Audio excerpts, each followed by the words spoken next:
नमस्ते एभ्रिवान, म निलेजा फेरि पनि आइसकेको छु आफ्नो युट्युब च्यानलमा एउटा नयाँ भिडियो लिएर। र लेबलिङको कुनै पनि काम, जुन काममा हामीले लेबलिङ गर्छौं, जुन काममा हामीले लेबल युज गर्छौं, द्याट इज इन्स्ट्रुमेन्ट युज गर्छौं, त्यो काम गर्नुभन्दा अगाडि जहिले पनि हामीले लेबल इन्स्ट्रुमेन्टको एकुरेसी चेक गर्नलाई टु पेग टेस्ट गर्नै पर्छ। टु पेग टेस्टले हामीलाई लेबलको एकुरेसी दिन्छ। द्याट इज जुन इन्स्ट्रुमेन्ट हामीले युज गर्दैछौँ त्यो इन्स्ट्रुमेन्ट युज गर्नु ठिक छ कि छैन, त्यो इन्स्ट्रुमेन्टमा कति इरर छ अथवा त्यो इन्स्ट्रुमेन्टको एकुरेसी कति छ, त्यो एकुरेसी चेक गर्नलाई हामीले टु पेग टेस्ट गर्नै पर्छ। सो हामीले लेबलिङको अपरेसन सबभन्दा पहिले टु पेग टेस्टबाट स्टार्ट गर्दैछौँ। सो हेरौँ टु पेग टेस्ट भनेको के हो। अब यसमा चाहिँ हामीले थ्योरेटिकली सबै कुरा हेर्नेछौँ न्युमेरिकल सहित त्यसको, र पछि प्र्याक्टिकली पनि हेर्नेछौँ हामीले लकडाउन खोलिसकेपछि। Two peg test it is very simple but provides a way to test the accuracy of a लेबल। एकदम सिम्पल खाले प्र्याक्टिकल हो यो। यसमा धेरै टाइम लाग्दैन, म्याक्सिमम आधी घन्टा जति लाग्छ। इनकेस हामीले राम्ररी टेम्पररी एडजस्टमेन्टहरू गऱ्यौँ भने चाहिँ। टेम्पररी एडजस्टमेन्टमा टाइम लाग्यो भने चाहिँ यसमा पनि टाइम लाग्छ, होइन भने यसमा धेरै टाइम लाग्दैन, धेरै ठुलो हुँदैन। यो सिम्पल छ तर लेभलको एकुरेसी टेस्ट गर्ने एउटा राम्रो तरिका हो। The basic principle is balancing और equalizing the back side and fore side distance. अब टु पेग टेस्टको बेसिक प्रिन्सिपल के हो, यो के को आधारमा काम गर्छ त, ब्यालेन्सिङ और equalizing the back side and fore side distance. अब यसको अर्थ के हो त्यो म अब अहिले डिटेलमा भन्दिनँ, यो हामीले लास्ट भिडियोमा हेरिसकेका छौँ पुरा डिटेलमा। हेर्नु भएको छैन भने यसभन्दा अगाडिको भिडियो हेर्नु होला, equalizing back side and fore side distances.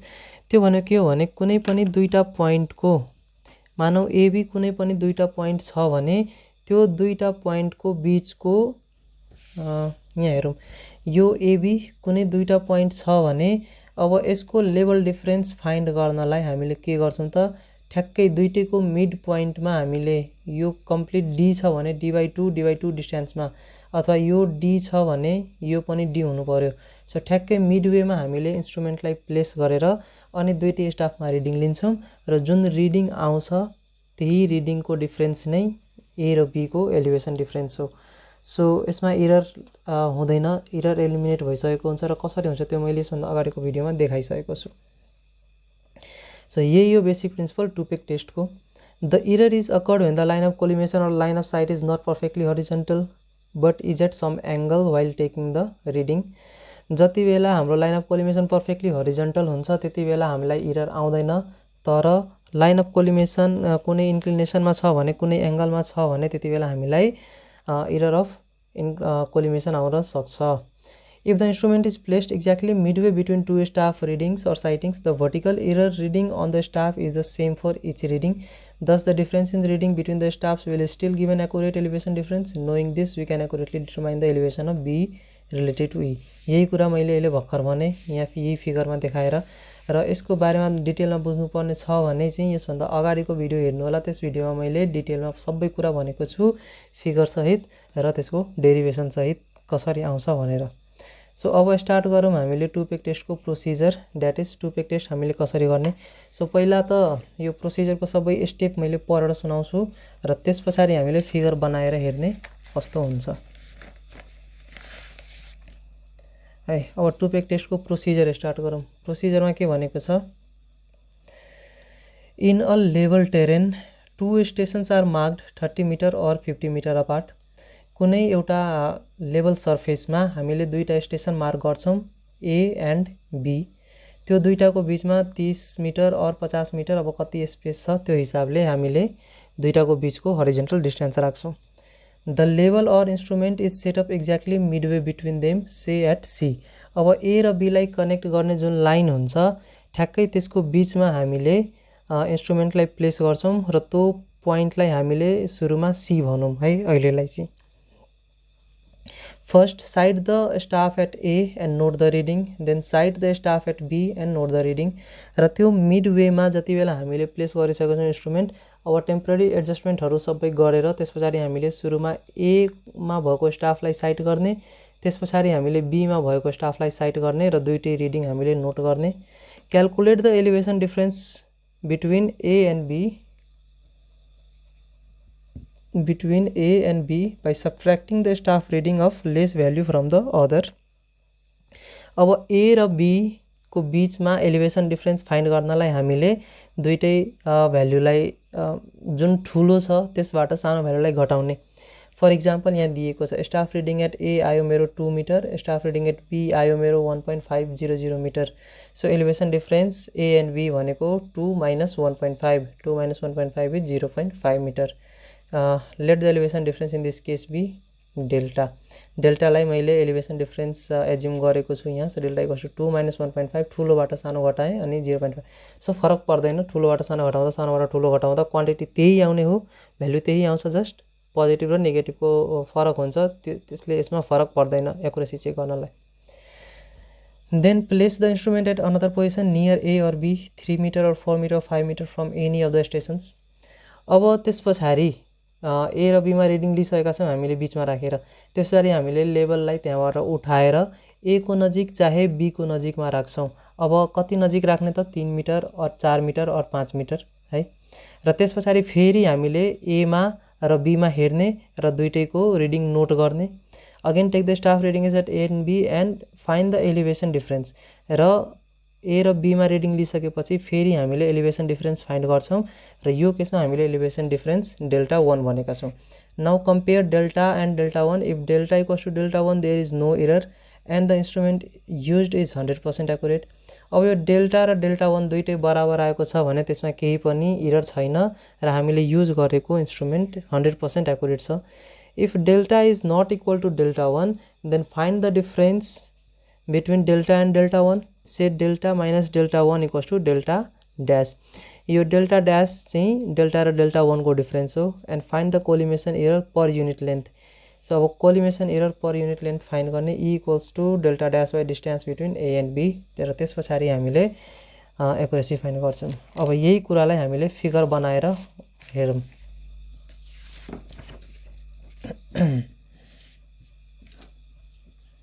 So पहिलो है, पहिलोमा चाहिँ मानौ यो छ मेरो ग्राउन्ड, यसलाई मैले नाम लेखौँ 2 पेग टेस्ट। अब यो छ मेरो ग्राउन्ड। यहाँ मैले एउटा पोइन्ट मार्क गरेँ A, अर्को पोइन्ट मैले मार्क गरेँ B।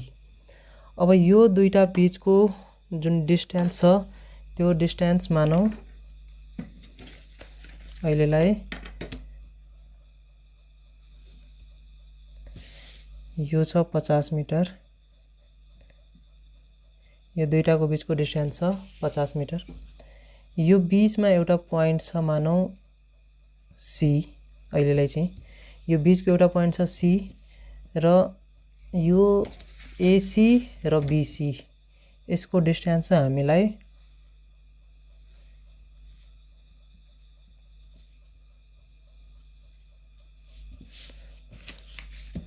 अब यो छ 25 मिटर, यो छ 25 मिटर। यो 25 मिटर 25 मिटर हुनुको मतलब के हो, यो C मिडवेमा छ है, मिड पोइन्टमा छ। अब यहाँ मैले स्टाफ प्लेस गर्छु र यो C पोइन्टमा मैले इन्स्ट्रुमेन्ट राख्छु र यो इन्स्ट्रुमेन्ट राखिसकेर टेम्पररी एडजस्टमेन्ट सकेर त्यस पछाडि मैले A मा साइट गर्छु। यहाँबाट मैले A मा साइट गरेँ र यहाँबाट मैले B मा साइट गरेँ। यो छ मेरो A मा साइट गरेको र यो छ B मा साइट गरेको मिड पोइन्टबाट। अब यो रिडिङ र यो रिडिङ मैले नोट गर्छु। मानौ यो रिडिङ मेरो आएको छ कति 1.473 मानौ है, र सपोज यो रिडिङ आएको छ 1.447। यो थियो मेरो फर्स्ट केसको लागि। अब सेकेन्ड केसमा के आउँछ, सेकेन्ड केसमा फेरि यो भनौँ मेरो यो ग्राउन्ड छ, सेम यही ग्राउन्ड है। यो जुन ग्राउन्ड छ यहाँ अब तल छ, यहाँ माथि भइसक्यो, त्यसको लागि माफ गर्नु होला। तर यो ग्राउन्ड र यो ग्राउन्ड दुइटै सेम छ। यो A र यो पोइन्ट छ B अब मैले इन्स्ट्रुमेन्टलाई यो जुन मेरो इन्स्ट्रुमेन्ट अहिले मिड पोइन्टमा थियो यहाँ, अब यो मिड पोइन्टबाट उठाएर मैले इन्स्ट्रुमेन्टलाई, यो ग्राउन्ड त यही त खतम हुँदैन, यता पनि हुन्छ, यो इन्स्ट्रुमेन्टलाई मैले यहाँ प्लेस गर्छु है। यो पोइन्टलाई फेरि मैले सी नाम दिएँ र यो दुईटाको बीचको डिस्टेन्स सपोज 5 मिटर भने मैले है, 3 मिटर 4 मिटर 5 मिटर जतिमा राख्दा नि हुन्छ। यो पोइन्ट ए र पोइन्ट बी यो सेम हो हाम्रो, यहाँ जुन माथिको यो जुन ए र बी थियो यो ए र बी सेम हो र अब बीचबाट उठाएर मैले यहाँ साइडमा राखिदिएको छु। अब यो साइडमा राखिसकेपछि फेरि मैले के गर्छु त, पोइन्ट बी र पोइन्ट ए मा रिडिङ लिन्छु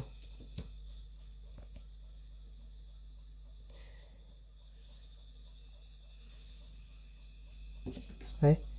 यहाँ मैले पोइन्ट बी मा रिडिङ लिए, यो पोइन्ट बी को जुन रिडिङ छ यो रिडिङ आउँछ मलाई 1.417 र यो पोइन्ट ए को रिडिङ आउँछ मलाई, यो जुन रिडिङ छ यो रिडिङ आउँछ मलाई 1.457। मानौ यो यति मलाई रिडिङ आएको छ। अब यो रिडिङलाई मैले टेबलमा फिलअप गर्नु पर्यो।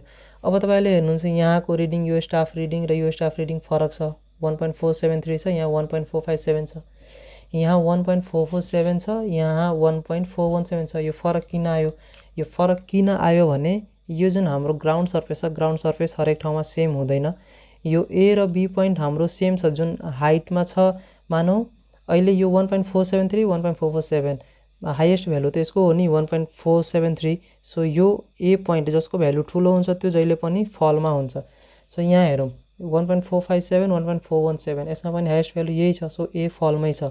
सो ए र बी चाहिँ चेन्ज हुँदैन, रिडिङ चाहिँ चेन्ज हुन सक्छ, तर जसको भ्यालु यहाँ ठुलो आएको थियो त्यसको भ्यालु यहाँ पनि ठुलो नै आउँछ र जसको यहाँ सानो आएको थियो त्यसको यहाँ पनि सानो नै आउँछ। यो कुरा चाहिँ ध्यान राख्ने। र फरक किन आयो भने यहाँ जुन हामीले इन्स्ट्रुमेन्ट प्लेस गरेको छु जुन पोइन्टमा, त्यो पोइन्ट अब तल पनि हुन सक्छ माथि पनि हुन सक्छ। सो रिडिङ हाम्रो के आयो त, फरक फरक आयो। अब यो सबै रिडिङ आइसकेपछि हामीले के गर्छौं त, एउटा टेबल बनाउने र त्यो टेबलमा फिल गर्ने। सो यो फिगर बुझ्यो होला मजाले हैन, टुपेक टेस्टको लागि। यो फर्स्ट केसमा हामीले यसरी गर्ने, सेकेन्ड केसमा हामीले यसरी गर्ने। यो दुईटा हुन्छ हामीसँग, एउटा बीचमा राख्ने हो र एउटा कुनै पनि स्टेसनको। मैले स्टेसन ए को बाट पनि यहाँ राख्न सक्थे है, यहाँ पनि मैले इन्स्ट्रुमेन्ट राख्न सक्थे, यहाँ पनि राख्न मिल्छ। सो कुनै साइड राख्न मिल्छ, त्यसले फरक पर्दैन। अब 3 मिटर 4 मिटर 5 मिटर जति डिस्टेन्समा पनि राख्न मिल्यो, त्यो पनि फरक पर्दैन। दुईटै साइड कुनै साइड राख्न सक्छु है, त्यसले फरक पर्दैन। अब यही जुन डेटा आएको छ मलाई, यो डेटालाई मैले यो टेबलमा फिल गर्छु। यो टेबलमा यहाँ हेरौँ त, रिडिङ्स दुईटा छ। सो एउटा छ फ्रम मिडल पोइन्ट भनेर, एउटा छ फ्रम पोइन्ट सी भनेर है। अर्को छ पेग ए र पेग बी मा। अब पोइन्ट मिडल पोइन्टबाट पेग ए मा लिएको रिडिङ यहाँ लेख्ने र पेग बी मा लिएको रिडिङ यहाँ लेख्ने। मानौ यो A1 B1 र यो A2 र यो B2। सो यहाँ जुन जे जति रिडिङ आएको छ त्यो रिडिङ मैले यहाँ एन्ट्री गर्छु। सो मिडल पोइन्टबाट हेर्दा द्याट इज यो ए र बी मिडल पोइन्ट, यहाँबाट हेर्दा कति कति रिडिङ आएको थियो त्यो रिडिङ मैले नोट गर्छु। सो त्यो रिडिङ थियो मलाई 1.473 र B1 आएको थियो मलाई 1.447। त्यसै गरी पोइन्ट सी बाट है, ए बी अनि पोइन्ट सी, यहाँ मेरो अब यहाँबाट जुन रिडिङ आएको थियो मलाई, सो यो रिडिङ आएको थियो 1.457 एन्ड 1.417। अब मलाई थाहा छ यो मैले मिडवेमा राखेर गर्दा एरर आउँदैन मलाई है। र एउटा कुरा के छ भने जति जति डिस्टेन्स बढ्दै जान्छ लेभलिङको, मानौ यो सी बाट मैले बी मा हेर्दा बी त नजिकमा छ, 3-4 मिटर 5 मिटर मात्रै छ, तर ए त टाढा छ। सो बी मा एरर आउँदैन, तर जति जति डिस्टेन्स बढ्दै गयो त्यति त्यति हाम्रो एरर आउँदै जान्छ।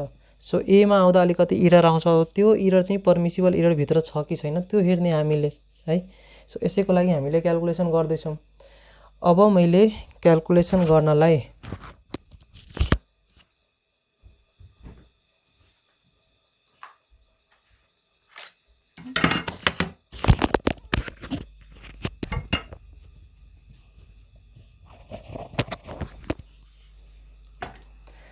अब डिफरेन्स फाइन्ड गरौँ।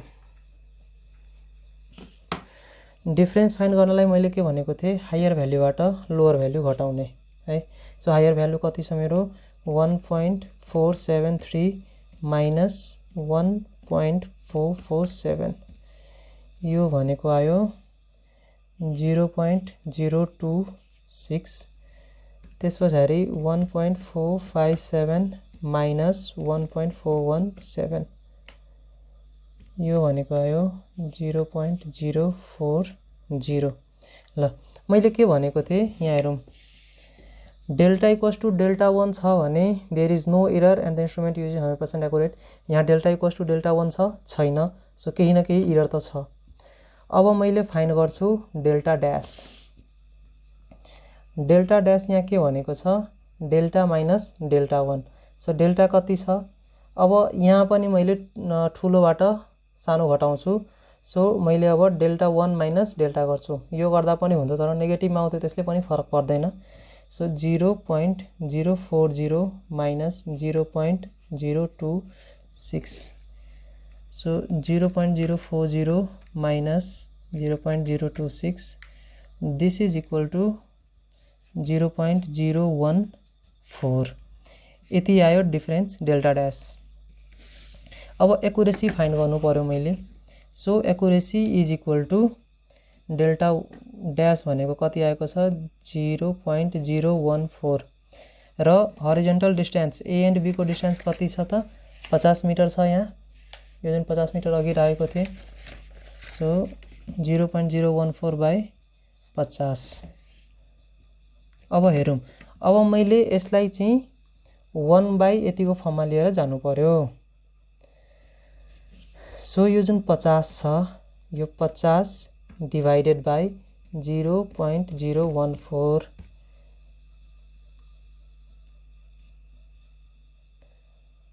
1/3571.428 लाई मैले 43 गरिदिएँ। सो यहाँ एक्युरेसी कति आएको छ, एक्युरेसी आयो 1 in 357 लाई ल ठिक छ मैले 72 गरिदिएँ, यति आयो एक्युरेसी।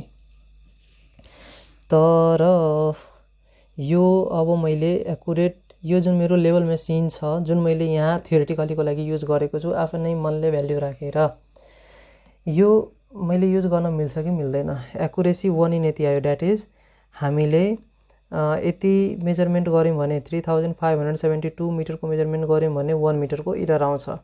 यसले भन्न खोजेको यो हो है। तर यो एक्युरेट छ कि छैन, हामीले युज गर्न सक्ने जति एक्युरेट छ कि छैन, सो त्यसको लागि मैले एउटा नोट लेखेको छु। त्यो नोट हेरौँ पहिला। The permissible error in collimation should not exceed 1 in 10,000। If the instrument collimation error is within the permissible limit, the instrument is alright, else some permanent adjustment should be done.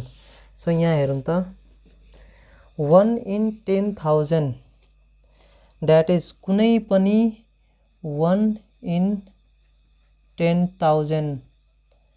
अब यो 10,000 भन्दा कम छ भने, कुनै पनि value यो 10,000 भन्दा कम छ भने त्यो एक्सेप्टेबल हुँदैन।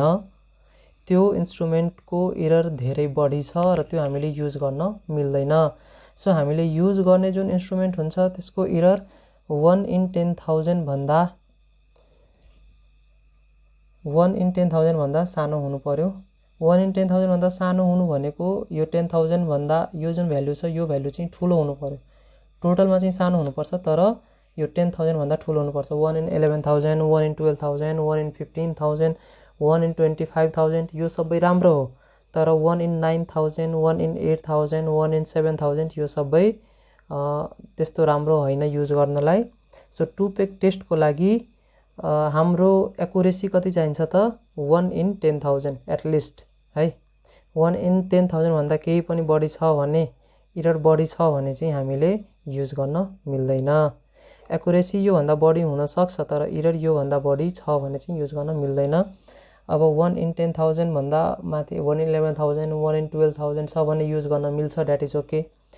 तर 1 in 9,000, 1 in 8,000 त्योभन्दा पनि कम यो जसरी 1n3572 आएको छ यो हामीले युज गर्न मिल्दैन यो लेभल। तर यो जस्ट मैले आफ्नै मनले भ्याल्यु राखेर गरेको हो। अब प्र्याक्टिकलमा चाहिँ हाम्रो इन्स्ट्रुमेन्ट कुन कुन छ हामीसँग अफिसमा त्यो इन्स्ट्रुमेन्ट युज गरेर हामीले हेर्ने त्यो लेभल युज गर्न मिल्छ कि मिल्दैन भनेर। सो टुपेक टेस्ट हाम्रो यति नै थियो। नेक्स्ट भिडियोमा हामीले अझै लाइक फ्लाइ लेभलिङ र रेसिप्रोकल लेभलिङ यो सबैको बारेमा हेर्नेछौँ। सो यो भिडियो मन पर्यो भने लाइक गर्नुहोला, च्यानल सब्स्क्राइब गर्नुहोला, साथीभाइहरूसँग सेयर गर्नुहोस्। Thank you.